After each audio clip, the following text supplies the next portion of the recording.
नमस्कार दोस्तों। आज का टॉपिक है कि हम रेस्ट इन पीस क्यों कहते हैं और हमें रेस्ट इन पीस हिंदुओं के लिए क्यों नहीं कहना चाहिए। पहले थोड़ी सी दिल की भड़ास निकालूंगा भाई। आप लोग है ना, जिनको कुछ अता पता नहीं होता ना, वो दुनिया के सबसे मस्त लोग हो, बहुत सुखी हो। कुछ भी बोल डाला, कहीं भी किसी को भी गाली दे ली, अपनी मस्ती में मस्त। हम बेचारे यार, भगवान ने ऐसा बना दिया, हर एक छोटी छोटी चीज का ध्यान रखते हैं। हर चीज पे मतलब दिमाग में ना खलबली मच जाती है। अब कोई भी रेस्ट इन पीस किसी को भी बोल रहा है हमारा क्या हालत है, लेकिन नहीं भाई, भगवान ने वैसा बना दिया है कि चलो छोड़ते हैं, ज्यादा भड़ास नहीं निकालते आज। तो रेस्ट इन पीस हम बोलते क्यों हैं? रेस्ट इन पीस हम बोलते हैं क्रिश्चियंस के लिए या मुस्लिम्स के लिए। और उसका कारण ये होता है कि क्रिश्चियन या मुस्लिम थियोलॉजी यानी कि उनके धार्मिक पुस्तकों के अनुसार जब कोई भी व्यक्ति मर जाता है, उसे कब्र में दफना दिया जाता है और वो व्यक्ति क्रिश्चियनों में जजमेंट डे तक और मुस्लिम में कयामत के दिन तक उसी कब्र में रहेगा। यानी कि मरने के बाद उस शरीर के साथ आपने जहां दफना दिया है, उसी कॉफिन में, उसी कब्र के अंदर वो आदमी बहुत सारे सालों तक, सैकड़ों हजारों सालों तक हो सकता है वहीं रहेगा।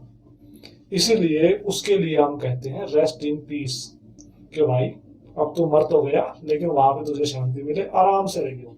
पता नहीं कितना लंबा रहना पड़ जाएगा, पर तू वहां आराम से रह। एक आखिरी बात इसमें जोड़ना चाहूंगा कि मजहब में यानी कि क्रिश्चियन, मुस्लिम, यहूदी, इन सभी में कोई भी पुनर्जन्म की व्यवस्था नहीं होती। उनके पास एक ही जन्म है। वो आज मर गए हैं तो वो मर गए बस। अब सीधा उसी दिन उनका फैसला होगा, उनको परमानेंट स्वर्ग में या नरक में भेज दिया जाएगा। कोई दोबारा पुनर्जन्म लेके दोबारा अच्छे कर्म कर लेंगे, ऐसा सुविधा नहीं होती वहां पर।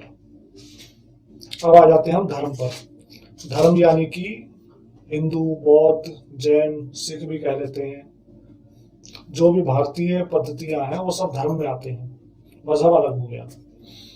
तो यहाँ पर क्या होता है कि मरने के बाद व्यक्ति इस शरीर को छोड़ देती है एक आत्मा, और वो अब एक आत्मा अलग हो गई है। अब इस शरीर का आप कुछ भी करो, उस आत्मा को इस शरीर से अब कोई खास मतलब नहीं रह गया है। तो हम इसको जला के खत्म कर देते हैं शरीर को, ताकि आत्मा का जो मोह है इसके लिए कि ये मेरा शरीर था, मेरी पहचान ये है कि मैं ये शरीर हूँ, वो मोह खत्म हो जाए और वो अपना आगे के रास्ते पे निकल ले। अब आगे क्या होता है कि आगे उसकी कुछ अपने कर्मों के हिसाब से उनको कुछ समय तक भूत या प्रेत वाली एक योनि में रहना पड़ता है। तो कुछ समय के लिए वो वहां रहती हैं। उसके बाद उनका अगला जन्म हो जाता है, मनुष्य के रूप में भी हो सकता है और किसी रूप में भी हो सकता है। तो आत्मा जो है ना, वो यहाँ नहीं रही कहीं भी एक जगह, जैसे वहां कब्र में रह रही थी, वहां एक जगह नहीं रह रही है। और आवश्यक भी नहीं है कि वो पृथ्वी पर ही रहे। धर्म के अनुसार यहाँ 7 अलग अलग स्तर हैं जिनको हम लोक बोल देते हैं। ये जो है ये भूलोक है, भूलोक या पृथ्वी लोक आप जिसे कह सकते हैं। यह इकलौता भौतिक तल है, इंग्लिश में बोले तो फिजिकल लेवल है ये इकलौता। इसके अलावा कोई भी लेवल फिजिकल नहीं है। इसके अलावा नरक लोक, स्वर्ग लोक, भूवर लोक, ऐसे और टोटल 7 लोक हैं। तो आत्मा अपने स्तर के हिसाब से कि आत्मा का जितना विकास हुआ है उसके स्तर के अनुसार वो किस स्तर पर रहती है। जो अधिकतर जो औसतन आत्माएं हैं वो अधिकतर पृथ्वीलोक पर रहती हैं, या फिर भूवर लोक जो इससे थोड़ा सा ऊपर है वहां रहती हैं। तो इसलिए हम कभी भी यह नहीं कहते कि रेस्ट इन पीस, क्योंकि उसको यहाँ आराम नहीं करना है, उसको आगे की उसकी जिंदगी है। जिस तरह ये मनुष्य का जन्म था, वो इस पृथ्वी पर रह रही थी, आप सब लोगों के साथ रह रहे थे, दोस्त रिश्तेदारों के साथ अपने काम कर रहे थे। इस तरह से अब उसका, आप उसको आसान भाषा में, एक सरल भाषा में कह सकते हो कि वो उसका दूसरा जन्म हो चुका है। तो उसको अब वहां के काम करने दो। रेस्ट इन पीस वाला हिसाब किताब यहाँ कोई है नहीं। तो अब आखिर सवाल ये रह जाता है कि रेस्ट इन पीस ना कहें तो क्या कहें?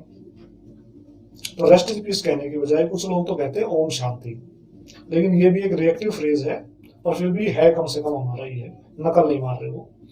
इसमें जो सही चीज मेरे हिसाब से है वो होता है कि आप आत्मा के लिए प्रार्थना करें कि हे ईश्वर, आप दिवंगत आत्मा को सदगति प्रदान करें, उसकी आगे के मार्ग को प्रशस्त करें, यानी कि उसकी आगे की यात्राओं में उसकी सहायता करें। आपके पूर्वजों के लिए या कोई भी व्यक्ति जिसका अभी देहांत हुआ है उसके लिए आपकी सबसे अच्छी प्रार्थना हो सकती है। और कृपया करके हाथ जुड़वा लीजिए, ये रेस्ट इन पीस मत कहिए, बड़ा दिल दुखता है ये बात सुनकर। तो तो ऐसी बातों के लिए आप हमारे चैनल को सब्सक्राइब कर सकते हैं। वीडियो अच्छा लगा हो तो लाइक कीजिए, बुरा लगा हो तो डिसलाइक कीजिए, लेकिन कुछ ना कुछ रिएक्शन जरूर दीजिए। बाकी कमेंट्स में आपके सजेशन के लिए हम हमेशा वेट करते हैं। नमस्कार।